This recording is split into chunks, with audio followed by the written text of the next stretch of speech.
Monsieur Tidjani Hassan Hedem, bonjour. Bonjour. Alors la CNAS traque les fraudeurs, la délivrance par certains médecins d'arrêt de travail de complaisance est passible de poursuites judiciaires. Le ministre du secteur affirme avoir donné des instructions en ce sens à la CNAS. C'est une remise en cause aujourd'hui, monsieur Tidjani Hassan Hedem, du système du tiers payant mis en place depuis quelques années déjà. Bonjour.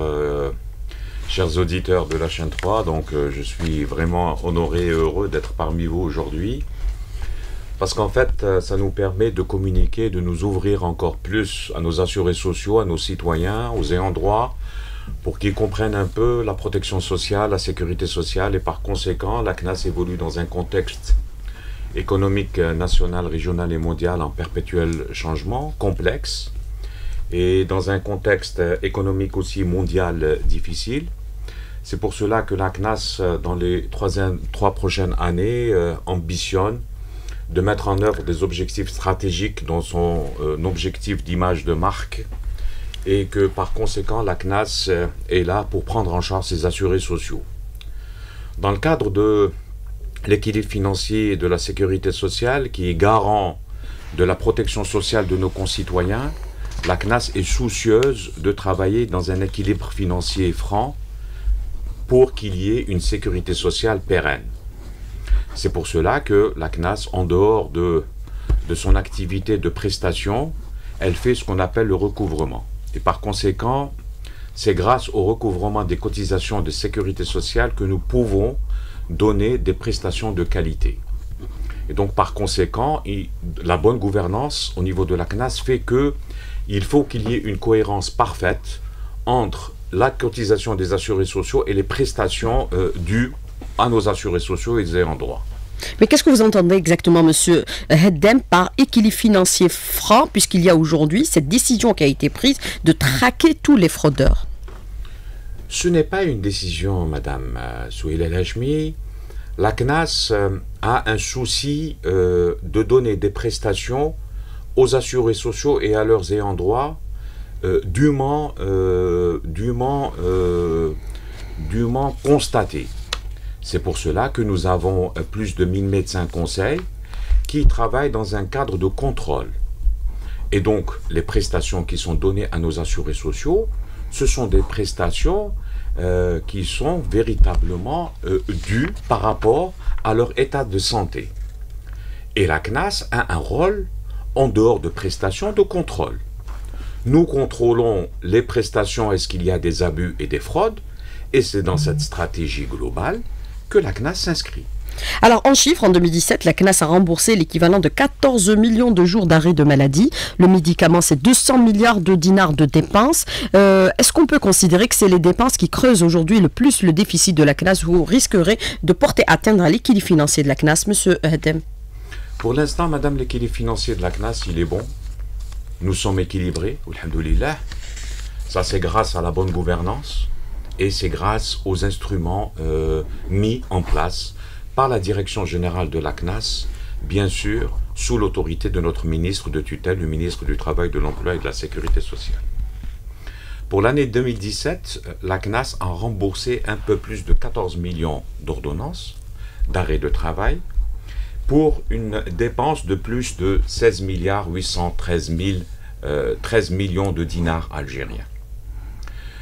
Nous avons remarqué qu'il y avait une augmentation exponentielle quant aux arrêts de travail, et donc nous avons réadapté nos instruments de contrôle pour lutter contre les arrêts de travail, ce qu'on appelle les arrêts de travail qui sont indus. Parce que, malheureusement, ce n'est pas une vérité absolue, heureusement, pour tous les assurés sociaux, mais malheureusement, certaines personnes utilisent les arrêts de travail pour pouvoir faire autre chose, pour travailler à côté, pour se reposer aux alentours des week-ends, aux alentours des jours fériés, pour dépasser par rapport à l'état de santé le nombre de jours d'arrêt de travail. Pour les femmes qui, ce qu'on appelle les 98 jours dus après l'accouchement, pour faire grandir l'enfant à la maison. Et donc nous sommes là pour que les arrêts de travail soient en adéquation par rapport à l'état de santé du malade. Bien sûr, dans les règles de l'éthique et de la déontologie médicale. Mais est-ce que, par rapport à ce que vous déclarez à l'instant, M. Haddem, le congé de maternité pourrait être compromis à l'avenir? Non, jamais, madame. On ne peut compromettre quelque chose qui est réglementé, qui est dans la loi algérienne, qui est dans un des acquis de la femme parturiente, et par conséquent, les 98 jours ne peuvent être remis en cause.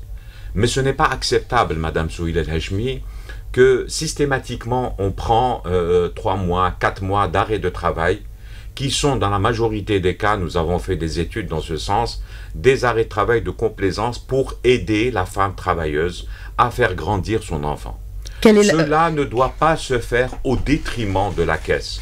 On peut prendre des congés, un congé sans solde, on peut prendre des détachements, mais on ne peut pas prendre d'arrêt de travail de complaisance. L'arrêt de travail, cela veut dire qu'il y a un état de santé qui vous réduit votre capacité de travail et vous êtes obligé de rester à la maison pour faire des soins, pour prendre vos médicaments. Alors, au-delà des 98 jours réglementés, est-ce qu'il y a d'autres propositions que vous allez formuler justement par rapport à cette question de congé de maternité, Monsieur Tidjani Haddem? Hassan? Oui. Donc non, pour l'instant, c'est les 98 jours qui sont réglementés, qui sont pris en charge par la sécurité sociale. Le reste, ça ne le sera plus à l'avenir? Si on prend en considération vos propos. Les 98 jours, ce sont les jours réglementés. Maintenant, si l'état de santé de la parturiente fait qu'elle ne peut pas reprendre son travail, le médecin traitant va donner un arrêt de travail et cet arrêt de travail fera l'objet d'un contrôle par nos médecins conseils. Et lorsque l'état de santé de la malade, de la parturiente, éventuellement malade, nécessite d'interrompre le travail, ça va être accordé au niveau de la CNAS. Mais comment déterminer aujourd'hui les certificats médicaux de complaisance? Comment vous allez procéder? Vous dites, on a 1 millier pratiquement de médecins assermentés qui travaillent au niveau de la CNAS. Est-ce que, par exemple, aujourd'hui, vous allez contrôler tout le monde automatiquement, monsieur Haddem? Oui, madame. Actuellement, nous contrôlons tout le monde. Nous contrôlons tout le monde. Une contre-expertise médicale. Ce n'est pas une contre-expertise. L'expertise, elle est réglementée. C'est une voie de recours que l'assuré social a au cas où il y a un rejet au niveau de la CNAS. Par contre, nous avons mis 2 instruments. Nous avons intensifié le contrôle administratif. Vous savez qu'en dehors d'une prescription médicale pour sortir de la maison entre des heures bien réglementées de celui qui est en arrêt de travail, dûment accepté par la CNAS, le patient algérien en arrêt de travail doit rester à la maison. Et donc nous avons un contrôle administratif et nous avons visité un peu plus de 171 000 assurés sociaux en 2017 et nous avons remarqué que plus de 18 421 assurés sociaux n'étaient pas à la maison et donc nous avons refusé leur arrêt de travail. La deuxième chose, c'est que tout arrêt de travail déposé au niveau de notre structure est soumis systématiquement au contrôle médical, quelle que soit la durée. Même si c'est une petite durée, il est contrôlé par nos médecins conseils et nos médecins conseils apprécient l'état de santé du malade par rapport au nombre de jours prescrits en arrêt de travail. Mais ce qui est relevé aujourd'hui, c'est par rapport à la déclaration formulée récemment par le ministre qui dit avoir instruit les structures de la CNAS pour prendre les dispositions qui s'imposent face bien sûr à la délivrance par certains médecins d'arrêt de travail de complaisance. Comment vous allez contrôler les médecins puisqu'il a été relevé que c'est les médecins dans le secteur public qui délivrent le plus les certificats de complaisance? La lutte contre la fraude, et c'est le cas dans ce que nous sommes en train de parler. Heureusement, la fraude n'est pas importante, elle est minime. Mais la lutte contre la fraude fait partie de la prise en charge des assurés sociaux, en ce sens que la CNAS veille à la préservation des droits des seuls bénéficiaires légitimes. L'arrêt de travail de complaisance représente un coût important dans le cadre de la gestion. Il représente quel coût? Elle verse des compensations de salaire aux employés en arrêt de travail et en arrêt de maladie injustifié. Il représente à peu près entre 2 et 3%.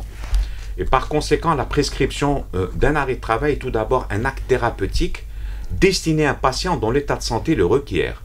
Il engage donc la responsabilité entière du médecin traitant et doit être effectué dans le règle des de la déontologie médicale, notamment l'article 11 des règles de déontologie médicale. Mais à quoi s'exposent à l'avenir les médecins traitants, monsieur Haddem? Le médecin traitant il va s'exposer à un refus et à un rejet de l'arrêt de travail de son patient. Le médecin... Le ministre a parlé de poursuites judiciaires qui pourraient être engagées par la CNAS. Bien sûr, le médecin traitant, il peut être éventuellement rappelé à l'ordre par le Conseil de l'ordre. Et dans la règle d'éthique et de déontologie, nous allons mettre en place des relations avec le Conseil de l'ordre pour rappeler à l'ordre ces médecins prescripteurs, et ces médecins prescripteurs qui prescrivent des arrêts de travail de complaisance.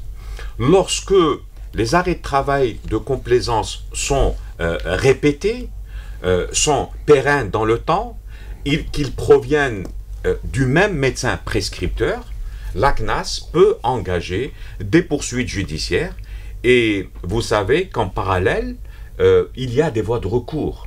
Les assurés sociaux ont des voies de recours. Et heureusement, notre réglementation permet aux assurés sociaux à avoir tout type de recours, notamment en ce qui concerne la loi 0808 pour le contentieux général.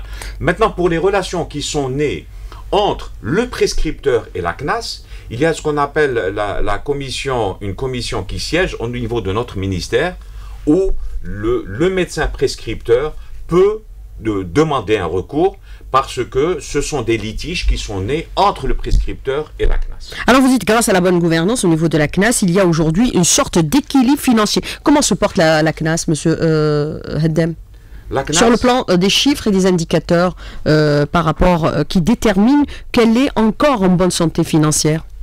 Oui, les indicateurs, madame, dans le cadre de la bonne gouvernance, nous avons mis des instruments de gestion qui sont modernes au niveau de la CNAS. Ce sont des instruments de gestion avec des indicateurs quant à recouvrement, quant à notre budget de fonctionnement, à notre budget d'investissement.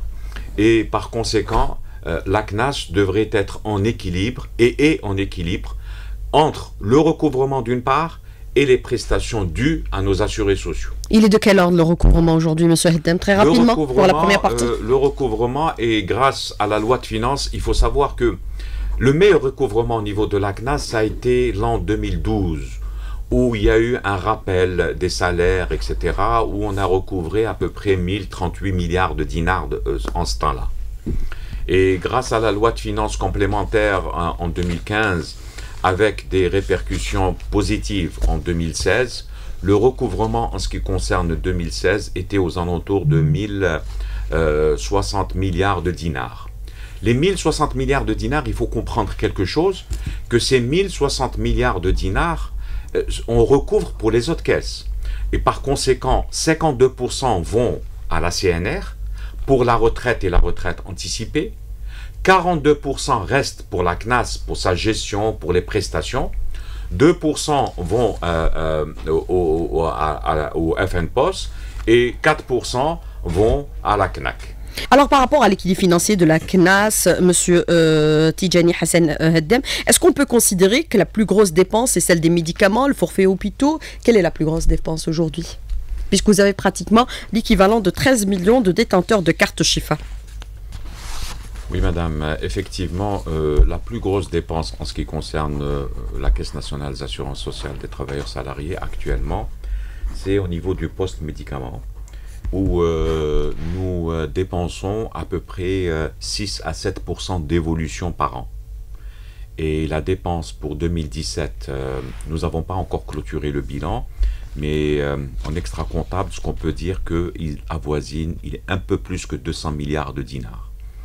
Quand on voit que le recouvrement de la CNAS, par exemple, pour l'année 2017, je vous ai dit que 42% allaient à la CNAS uniquement, à peu près, nous avons un peu plus de 400 milliards de dinars. Vous voyez qu'à peu près, donc, que les revenus de la CNAS, à hauteur de un peu plus de 50%, vont le poste médicament, et notamment dans le cadre du tiers payant, où le tiers payant prend à peu près un peu plus de 90% de la dépense globale.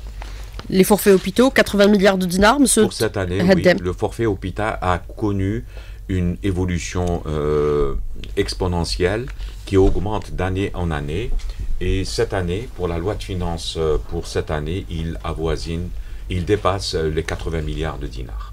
Mais est-ce que la CNAS pourra toujours maintenir ce forfait hôpital, qui est l'équivalent de 80 milliards de dépenses annuellement, avec l'arrivée bientôt des hôpitaux privés, puisque certains ont eu l'agrément pour pouvoir s'installer en Algérie, pour pouvoir plutôt ouvrir des hôpitaux privés, monsieur Heddem? Est-ce qu'on sera remboursé de la même façon entre le public et le privé?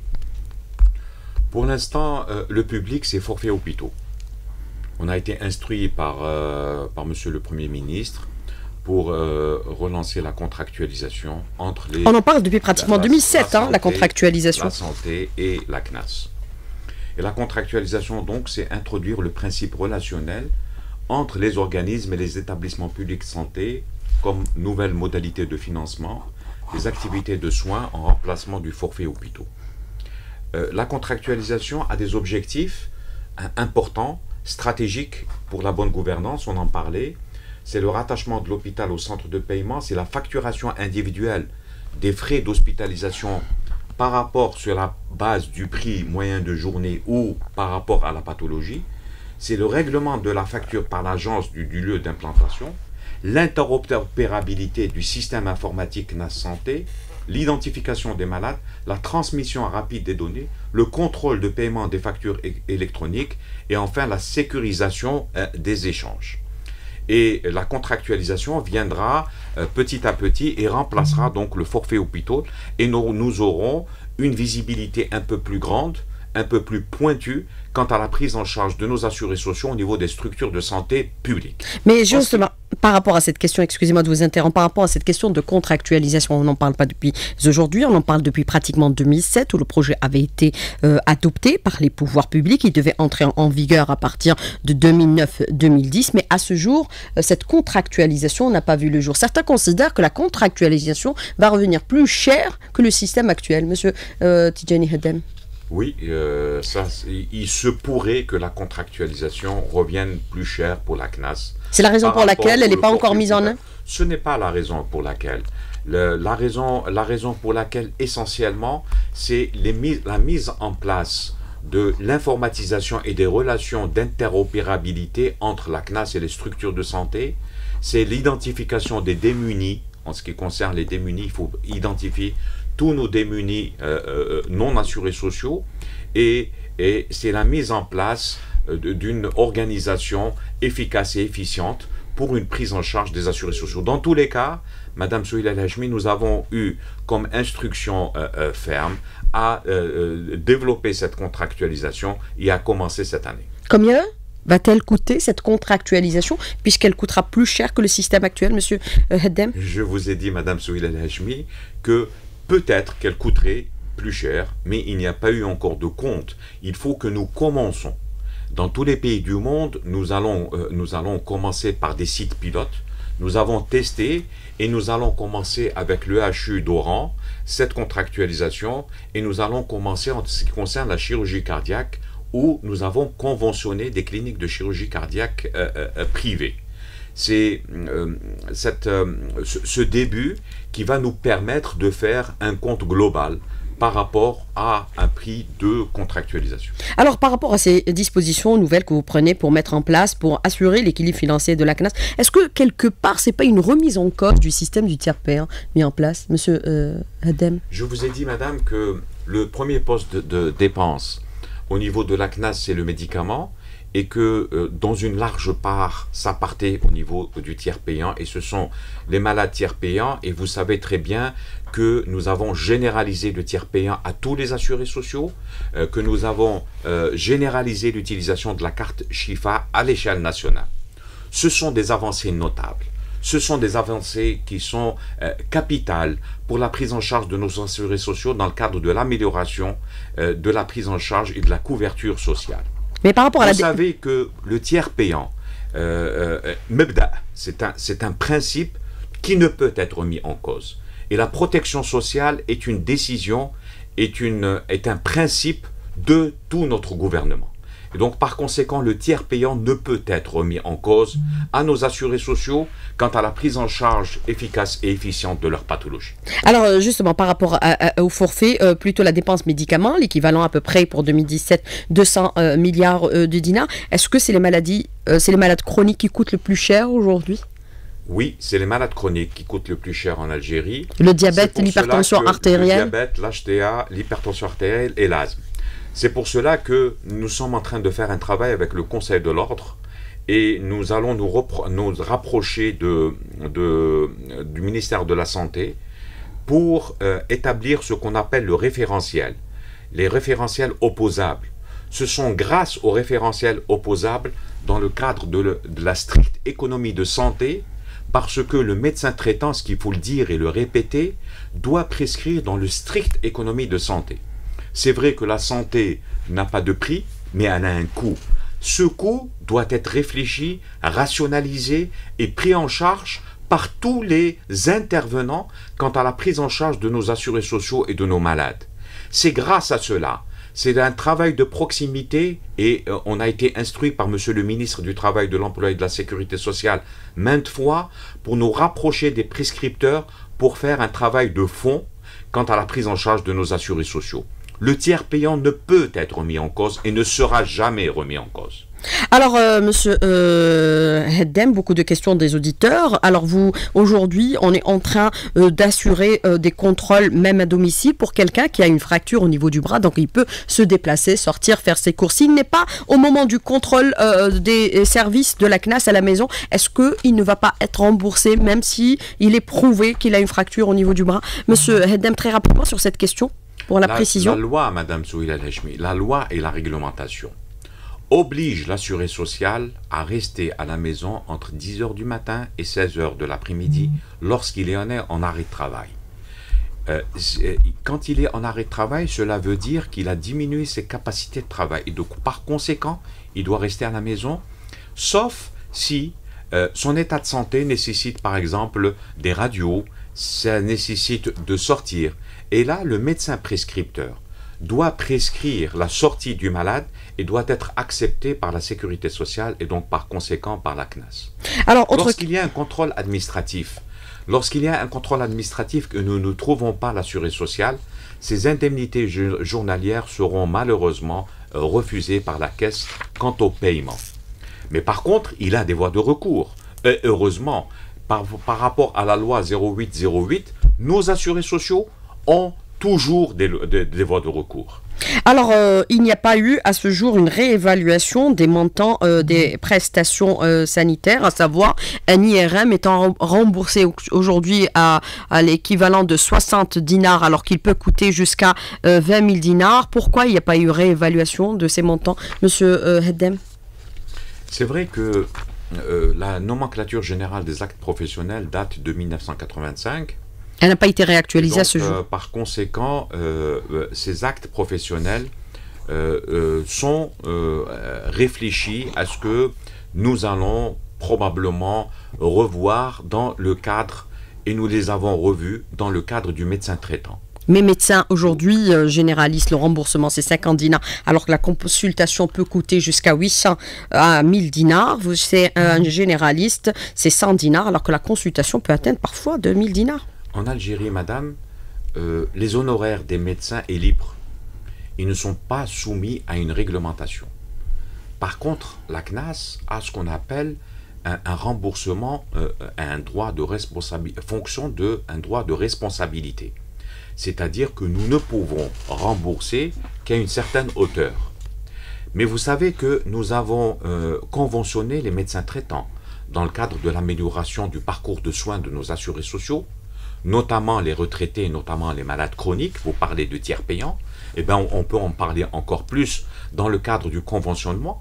Nous avons conventionné un peu plus de 3000 médecins, que ce soit des médecins traitants généralistes ou spécialistes, et j'appelle encore nos médecins à se conventionner, à se rapprocher de la CNAS, à se conventionner. Et lorsque vous êtes conventionné dans un système de conventionnement, vous êtes remboursé et l'assuré social ne paye absolument rien pour le médecin. Il va dans le cadre du tiers payant, il ne débourse aucun sou. Quant à sa consultation, quant à ses examens complémentaires, et vous parlez de nomenclature générale des actes professionnels, elle a été revisitée. Elle a été revisitée dans le cadre du conventionnement du médecin traitant. Mais est-ce qu'elle va être réactualisée actuellement? Et par conséquent, on est remboursé à hauteur de 50 dinars pour un médecin généraliste et 100 dinars, alors que la consultation peut coûter 100 fois plus. Monsieur Heddem. Très bien, madame. Je viens de vous dire que dans le système de conventionnement du médecin traitant, la consultation du médecin généraliste avoisine les 1000 dinars. Et le médecin spécialiste dépasse les 1000 dinars. Mais à condition des fois 2000 dinars. Il y a un tarif de responsabilité. Je vous ai expliqué le tarif de responsabilité. Et dans tous les systèmes de sécurité sociale dans le monde, lorsque les prestations et lorsque l'honoraire du médecin, que ce soit le médecin généraliste ou le médecin spécialiste, sont libres, il y a ce qu'on appelle un tarif de un seuil au-delà duquel la CNAS et la sécurité sociale ne peuvent pas rembourser.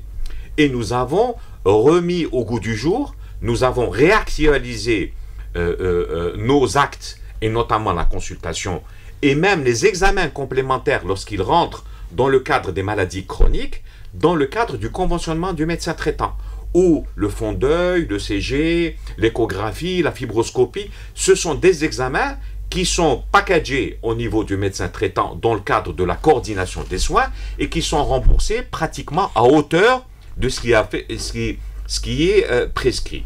3000 médecins conventionnés, ça reste quand même relativement très peu à travers tout le territoire national. Madame, on est ouvert et la CNAS est ouverte, elle peut conventionner tous les médecins à travers le territoire national. Alors, est-ce que vous pensez aujourd'hui déplafonner le seuil des frais sur la carte Chifa? Aujourd'hui, le plafond est à 2000 dinars moins. Ça ne représente rien du tout pour un père de famille qui doit parfois acheter des médicaments pour ses enfants. Très rapidement, s'il vous plaît, sur cette question. Madame, ça c'est en dehors. Il faut le spécifier pour nos assurés sociaux. Il faut le dire parce que l'information doit arriver, une information de qualité. Ce que fait la CNAS pour les assurés sociaux, et c'est une caisse qui est éminemment citoyenne, éminemment au service du citoyen algérien, au service de l'assuré social et de ses ayants droit. Pour plafonner à 2000 dinars, il faut savoir que nous avons fait des études, madame, ça ne se fait pas d'une manière aléatoire, en dehors des maladies chroniques, en dehors du tiers payant, où le malade peut avoir des ordonnances de 50 000 dinars, de 60 000 dinars, c'est complètement déplafonné. Mais nous avons fait des études, l'ordonnance moyenne revient à 1100, 1200 dinars. Et c'est pour cela que nous avons fixé un seuil. Et la bonne gouvernance fait que nous ne pouvons proposer à nos assurés sociaux et à nos citoyens algériens des mécanismes sans faire une étude statistiquement prouvée, une étude actuariale, et nous ne naviguons pas à vue, madame, et nous avons des instruments modernes de gestion, et on est accompagné par des experts qui nous permettent d'avoir la meilleure gestion possible au service du citoyen algérien dans notre belle Algérie. Est-ce qu'aujourd'hui, toute la numérisation vous permet d'avoir des indicateurs précis à travers toutes les directions du pays? Monsieur Heddem, très rapidement, s'il vous plaît, il ne nous reste pas beaucoup de temps. La numérisation, la modernisation, l'utilisation d'outils de gestion modernes font que nous avons amélioré notre gestion et nous avons amélioré nos instruments, nos indicateurs. Nous avons des indicateurs.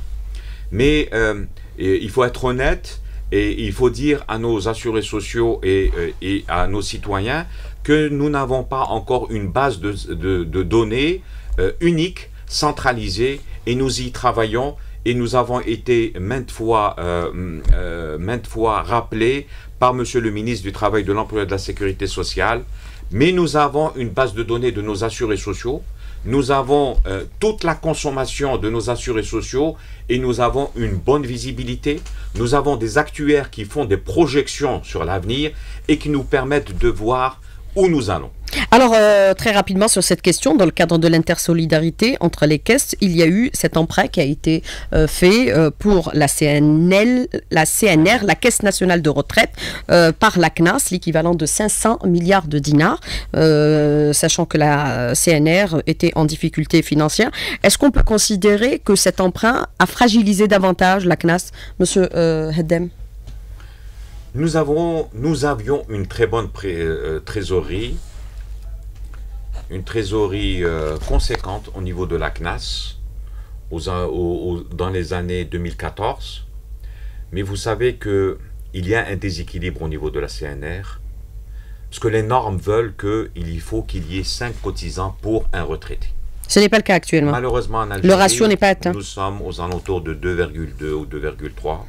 Il n'y a pas suffisamment de recrutement. Je pense que le directeur général de la CNR est plus même que moi pour parler sur ce sujet. Il en a parlé déjà. Mais nous avons, suite à une décision de notre État et de notre gouvernement, dans le cadre de la solidarité intercaisse, pour pérenniser les pensions de retraite et de leurs ayants droit, nous avons contribué grandement, plus de 500 milliards de dinars sur 3 ans, pour rééquilibrer et pour pérenniser ces pensions. Mais ça ne va pas fragiliser la CNAS? C'était salutaire, c'était obligatoire, c'était stratégique et c'était une décision qu'il fallait prendre. Ça ne va pas fragiliser la CNAS? Répondez à ma question. Non, ça ne fragilise pas la CNAS, mais notre trésorerie, ça veut dire en plus par rapport à la gestion, elle s'est amoindrie.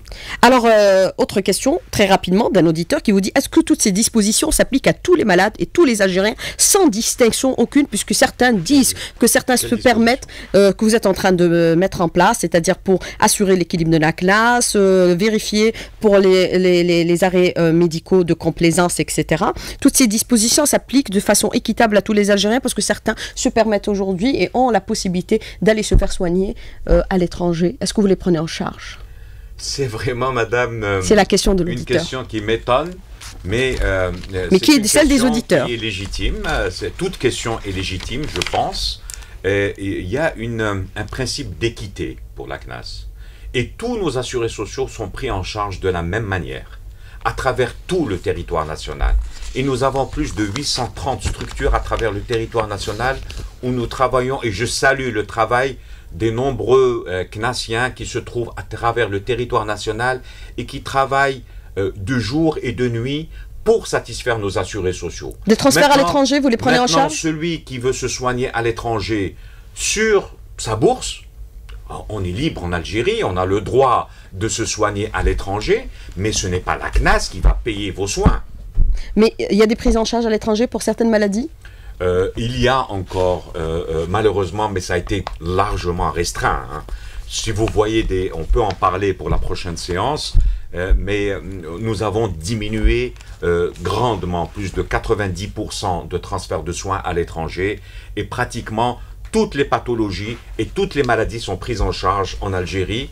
Et lorsque la pathologie de notre assuré n'est pas prise en charge, ça reste d'une manière exceptionnelle, d'une manière rarissime. Nous prenons en charge par l'intermédiaire de la Commission médicale nationale, qui est une commission médicale présidée par la santé, et c'est elle qui décide quant à prise en charge après expertise.